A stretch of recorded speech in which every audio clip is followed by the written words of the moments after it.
असे भरपूर काही काही डिसऑर्डर्स आपल्याला दिसायला मिळतात. जसं की अस्थमा आहे, ॲलर्जिक रिनायटिस आहे, म्हणजे ॲलर्जीमुळे श्वास घ्यायला त्रास होतो.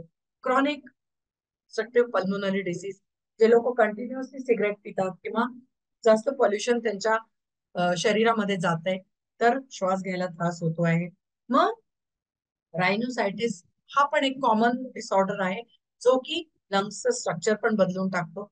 इथे जर का आपण बघितलं की क्रॉनिक रेस्पिरेटरी जो डिसीज आहे, हा जवळजवळ 4% लोकांना, म्हणजे ग्लोबली, आणि पूर्ण जे ओव्हरऑल डिसीजेस आहे क्रॉनिक म्हणजे म्हणतो ना, तर 8.3% हा बर्डन आहे क्रॉनिक डिसीजेसचा. आणि अकॉर्डिंग टू WHO 70 लाख लोक वर्ल्ड वाईड, म्हणजे 70 लाख लोक फक्त लंग्सच्या आजाराने यांना मृत्यू येते, जो की एअर पॉल्युशन मधला येतोय, आणि 2 तिहाई त्याच्यातले आहे एशिया. तर आपल्या भारत देशामध्ये 18% पॉप्युलेशन आहे वर्ल्डचं, आणि 32% आहे global burden of respiratory disease.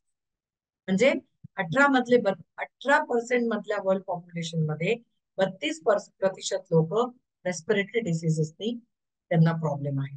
आणि क्रॉनिक रेस्पिरेटरी डिसीज म्हणजे जवळजवळ 11% लोक याच्यामुळे डेथ होते. तर हा खूप गंभीर आजार असे आपल्याला पॉल्युशनमुळे किंवा रेस्पिरेटरी डिसीजेसमुळे हे दिसायला मिळतात. Asthma, chronic bronchitis, lungs diseases म्हणजे स्पेशली काय, क्रॉनिक कफ, कंटिन्युअस कफ असतो, इन्फेक्शन असतं त्याच्यामुळे हे. मग इव्हेंच्युअली काय होतं, लंग्स अफेक्ट होतात. निमोनिया आहे, मग लंग कॅन्सर आहे, किंवा अनकंट्रोल ट्युमर होतो. ते आहे अशा टाईपचे, म्हणजे जे कंटिन्युअसली सिगरेट पितात.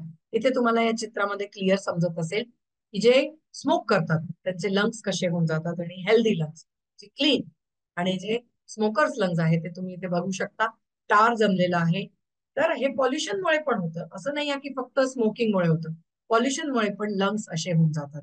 आणि मग काही काही आपण जसं म्हणतो ना की मग हे आपलं एअरवे आहे, हा नॉर्मल आहे, आणि हे कसं संकुचित झालेलं आहे, ऍक्सेस म्युकस तयार होतोय, स्वेलिंग झालेलं आहे, मसल टाईट झालेले आहे. तर हे झाले अस्थमॅटिक लंग्स. तर तिथे आपली लाइनिंग इफेक्ट होते. आणि मग जे एअरवेजला जो म्हणजे जो प्राणवायू आहे, जे आणि जे कार्बन डायऑक्साईड आहे, जो गॅशियस एक्सचेंज आहे, ते कठीण होऊन जातं. कार्बन डायऑक्साईड आतच राहते आणि ऑक्सिजन आपल्याला मिळत नाही. तर हे असे मग आजार आपल्याला पाहायला मिळतात.